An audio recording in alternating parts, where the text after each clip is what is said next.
Notice, a French soldier, they got a bunch of soldiers in from the army, and they had this amnesia, some shock on the battle. And they had a program, and they called up and let people who had missing loved ones to call and see if they could identify these boys. No hope for them. Maybe one or two out of it caught it. And then they took the rest of them. They was going to put them in a sanitarium where they'd have to stay the rest of their life. They're going up the hillside, train pulling, and they stopped at a station, let the boys get out and stretch their legs, and the guards got out on the hill to watch them because with amnesia, why they had to watch them. So they watched one young fellow there. He got out and began to look around that water tank. Looked all around over the hill.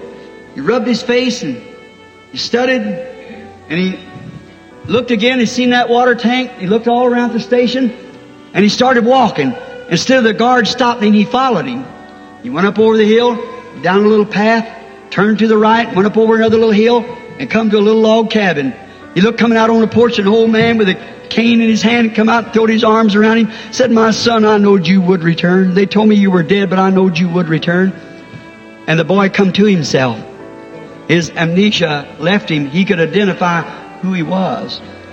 He knew that was his father. Oh, soldier of the cross, has been shocked with so much training, so many shocks of denomination and creed and things of the world. Why don't you just step off for a few minutes and go looking around at the Bible? Might wander around, you might find yourself identified here in the Word as a believer. One of these days you might not know Him. You may come to yourself like the prodigal son did and find yourself. You may find your identification in the words of God. Someone said the other night long ago, said, "But Brother Branham, look at us Pentecostal people. What fine churches we got. Why, we got ministers that's been trained." Listen, when a man marries a wife, he doesn't trust in her beauty. No, he trusts in the loyalty of her vow, her word. He doesn't trust in her beauty. He trusts in her loyalty.